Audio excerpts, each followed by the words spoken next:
मंडळी नमस्कार.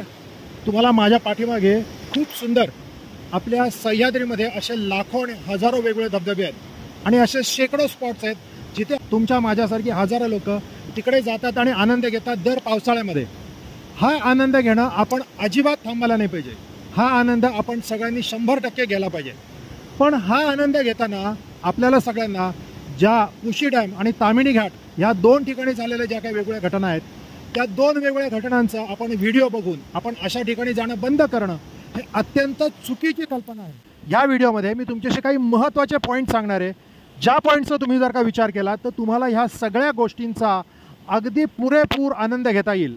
पण बऱ्याच गोष्टी अशा आहेत ज्या आपल्या कंट्रोलमध्ये आहेत आणि त्या आपण फॉलो करायला पाहिजेत.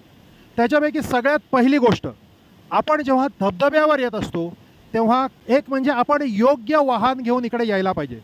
धबधबे असणाऱ्या ज्या गोष्टी आहेत, जिथे जिथे धबधबे आहेत, जनरली ह्या रुरल भागामध्ये अवघड ठिकाणी, नॅरो ठिकाणी असतात. तुम्ही जर का एकदम बसकी गाडी घेऊन आलात, ती कुठल्या तरी एखाद्या ठिकाणी अडकून पडली तर तुमची गाडी आणि तुमच्या मागे असणाऱ्या 100 गाड्या ह्याच्याने खूप मोठं ट्रॅफिक जाम होऊ शकतं. दुसरी गोष्ट, तुम्ही जेव्हा धबधब्यावर येत असता तेव्हा तुम्ही योग्य कपडे घातले गेले पाहिजेत. तुम्हाला दिसतंय माझ्याकडे ही प्लॅस्टिकची टोपी आहे आणि एक स्ट्रॉंग शूज आहेत ज्याला अँकल प्रोटेक्शन आहे. त्याचबरोबर माझ्या अंगामध्ये जॅकेट आहे. ह्या सगळ्या ज्या गोष्टी आहेत ह्या 3 गोष्टी खूप महत्त्वाच्या आहेत.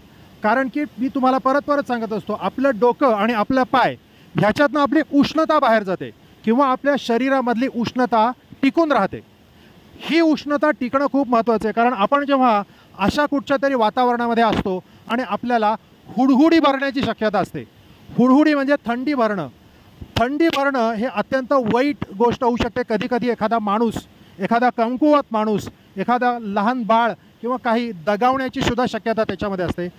त्या हीटला थांबवण्यासाठी आपल्या डोक्यामध्ये टोपी आणि पायामध्ये जर का बूट असतील चांगले तर आपल्या शरीरातली हीट जात नाही. टोपी म्हणजे आता कॉटनची टोपी घालून फायदा नाही. आता आपल्याला प्लॅस्टिकची, नायलॉनची टोपी घालणं गरजेचं आहे, जेणेकरून आपल्याला पाण्याने आपलं डोकं भिजणार नाही किंवा आपल्या डोक्यामधनं हीट बाहेर जाणार नाही.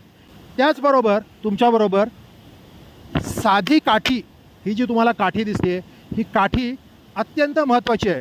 काठी हातात धरल्याने कोणीही म्हातारा होत नाही. एक तर ह्याने तुमचा सेल्फ डिफेन्स होऊ शकतो. ह्याच्याने तुम्हाला पाण्याची पातळी किंवा एखादा पाण्यामधला दगड कसा आहे, मी पाय कसा ठेवू, ह्याच्यासाठी मदत होते. तुम्ही जर का एखाद्या ठिकाणी वाहून चालला असाल आणि तुम्ही वाहून जात असाल आणि तुम्ही काठी अशी पकडलीत तर काठी पटकन 2-3 दगडांमध्ये अडकून तुम्हाला तुमचा तो जो प्रवाह आहे त्याला थांबवू शकते. तुम्ही जर का फॅमिलीबरोबर असाल तर तुमच्याबरोबर एक तुमचं वेपन राहतं की जेणेकरून तुम्ही स्वतःची, तुमच्या फॅमिलीची काळजी घेऊ शकाल.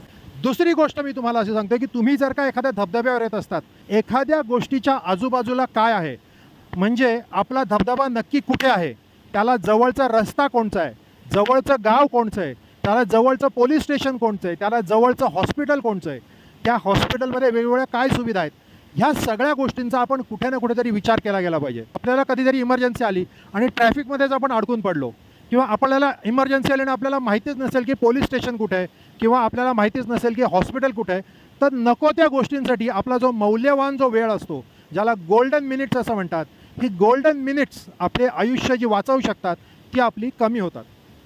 त्याच्यानंतरची अजून एक गोष्ट, आपण आता पाऊस चालू झाल्याच्या 1 महिन्यानंतर का इकडे आज धबधब्यावर चालू करतोय, त्याचं कारणच हे आहे की वरनं येणारे, जेव्हा एखादा धबधबा चालू होतो तेव्हा त्याच्याबरोबर बरीच लूज माती आणि लूज दगड, एखादा एवढा दगडसुद्धा एवढ्या उंचीवरनं जर का खालती आला आणि खालती जर का आपली माणसं असतील, कोणाच्या डोक्यात, पाठीत, छातीत लागला तर तो एखाद्या बंदुकीच्या गोळीनुसार आरपार जाण्याचं काम करतो. आणि ह्या सगळ्या गोष्टी घडलेल्या आहेत.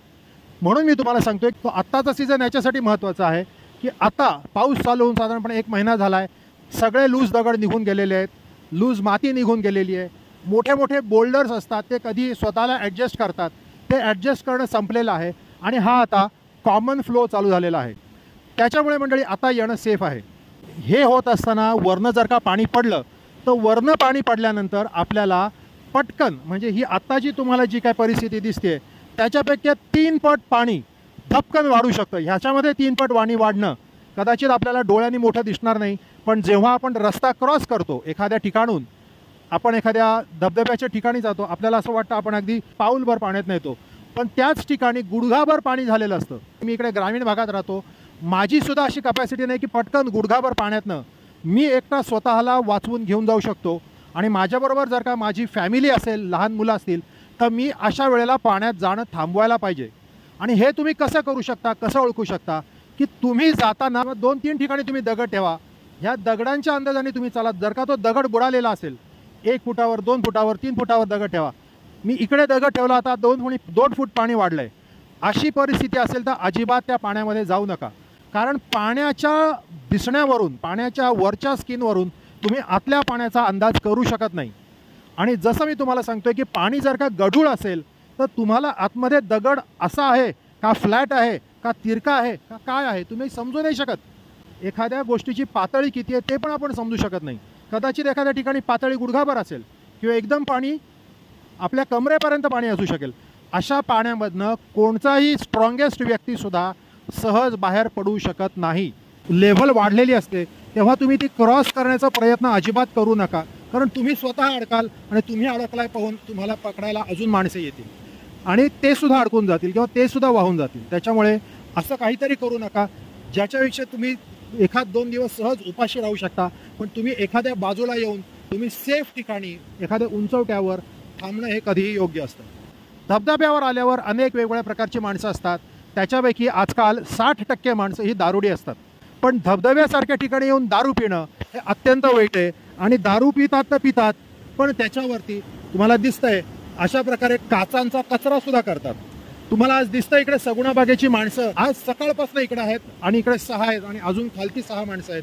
आणि आम्ही इकडे येऊन सगळी साफसफाई करतोय, रस्ते व्यवस्थित करतोय. तिकडे वेगवेगळ्या प्रकारचे नंबर्स लिहिलेले आहेत, 1, 2, 3, 4 वगैरे. काही ठिकाणी ॲरोज केलेले आहेत. सो असे ॲरो परत आपण ठेवतो की जेणेकरून एखादा माणूस कोणी रस्ता परत जाण्याचा किंवा येण्याचा पटकन कोणी विसरणार नाही किंवा कुठेतरी जंगलात भरकटून जाणार नाही.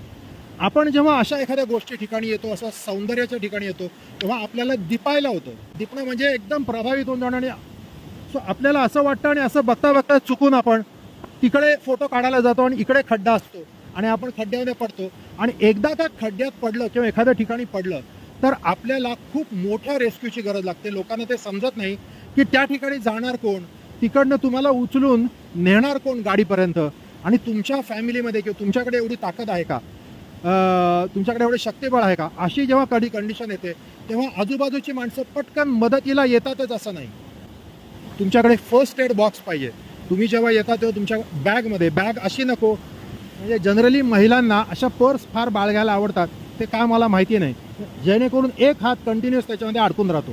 किंवा असं काहीतरी साडी वगैरे असं काहीतरी घालून यायचं की ह्या सगळ्या गोष्टी किंवा असं काहीतरी गोष्टी कॉम्प्लिकेटेड की ज्याने वजन खूप वाढेल, ज्याने तुमचं वजन सिम्पल राहील. साधा टी शर्ट, हाफ पॅन्ट किंवा लेगिंग्स वगैरे असतात महिलांच्या, टी शर्ट असतो, नायलॉनचे कपडे असतात, अशा गोष्टी तुम्ही घालून जायला पाहिजे. जेणेकरून तुम्ही जर का पाण्यात बुडलात, तुम्ही कधी वाहून चाललाय किंवा तुम्ही चालताना सुद्धा तुमचं वजन वाढायला नको, तुम्ही सहज तुमचे चालताय असंच त्याच्यामधनं दिसायला पाहिजे. सो मंडळी, तुम्ही जेव्हा अशा प्रकारे एखाद्या ठिकाणी असता, तुम्हाला जेव्हा पटकन एखादी, हे सगळं करण्यासाठी तुमच्याबरोबर संगत योग्य पाहिजे. संगत म्हणजे काय, तुमचे मित्र चांगले पाहिजेत. उगाच टवाळखोर माणसांबरोबर तुम्ही जर का गेलात, जे दारू पिऊन कुठे उड्या मारणार आहेत किंवा उगाच काहीतरी शोषणगिरी करण्यासाठी जर का जातील, तर हे लोक तुम्हाला, तुमच्या ग्रुपला आणि सगळ्याच तुमच्या अनुभवाला धोक्यात टाकू शकतात. अशा लोकांबरोबर तुम्ही जाऊ नका, स्पेशली धबधब्यावर. संगतमध्ये दुसरी गोष्ट अशी असते की तुम्ही जेव्हा येताय तेव्हा तुम्ही कुठच्या तरी अशा ठिकाणी जा जिकडे कोणतरी तुमच्या ओळखीचा असेल. जर का तुम्ही ओळखीचा नसेल, तुम्ही मुंबईचे नसाल, तर तुम्ही सगुणाबागेसारख्या कुठच्या तरी ठिकाणी येऊ शकता, जिथे आमची स्पेशलाइज्ड माणसं, आमची स्पेशलाइज्ड टीम तुम्हाला अशा वेगवेगळ्या गोष्टींकडे घेऊन येईल, तुमची काळजी घेईल, त्यांच्याबरोबर सगळ्या गोष्टी ठेवतील. अजून एक महत्त्वाची गोष्ट अशी आहे की तुम्ही जेव्हा इकडे येता तेव्हा बरेचसे लोक दुपारी अगदी जेवणाच्या वेळेला आपण तिकडे जाऊन जेवू धबधब्यावर, ह्या हिशोबात येतात. अशा हिशोबात धबधब्यावर येऊ नका. त्याचं कारण असं असतं की धबधब्यावरती येणं, तिकडे एखाद्या चांगल्या ठिकाणी पोहोचणं हे खूप कॉम्प्लिकेटेड आहे. तुम्ही व्यवस्थित जेवण किंवा नाश्ता करून तुम्ही निघा, जेणेकरून धबधब्यावरती यायचं म्हणजे मी 1 तासात पोहोचणार आहे असा विचार न करता त्याच्यामध्ये अधिक 2-3 तास पकडून चालायचे. त्याचं कारण आहे की कोणत्याही प्रकारची अनसर्टन्टी येऊ शकते. आणि आपल्याला जर का खूप भूक लागली किंवा खूप तहान लागली, तुम्हाला दिसतंय माझ्या पाठीमागचं पाणी जे आहे ते जरी स्वच्छ दिसत असलं तरी सुद्धा ते स्वच्छ नाही, ते आपण पिऊ शकत नाही. हे पाणी आपण पिऊ शकत नाही किंवा आपण काहीही इकडचं उचलून खाऊ शकत नाही. त्याच्यासाठी तुम्हाला योग्य काहीतरी जेवण, तुमच्याकडे लहान मुलं असतील तर त्यांचं जेवण, तुम्हाला प्यायचं पाणी, बिस्किट पुडे किंवा अशा कोणत्या तरी गोष्टी ठेवायला पाहिजे. सो अशा प्रकारे सगळं मंडळी वेगवेगळ्या गोष्टी आहेत. तुमचं सगुणा बागेमध्ये स्वागत आहे. किंवा तुमचं कुठेही तुम्ही बाहेर गेलात तर तुम्ही ह्या गोष्टी नक्की लक्षात ठेवा. ह्या जो व्हिडिओ आहे तो तुम्ही इतर लोकांपर्यंत डेफिनेटली पोचवा. त्याचं कारण हे आहे की ह्या गोष्टी तुम्ही पोचवल्यामुळे कदाचित कोणाचा तरी जीव वाचू शकतो. धन्यवाद.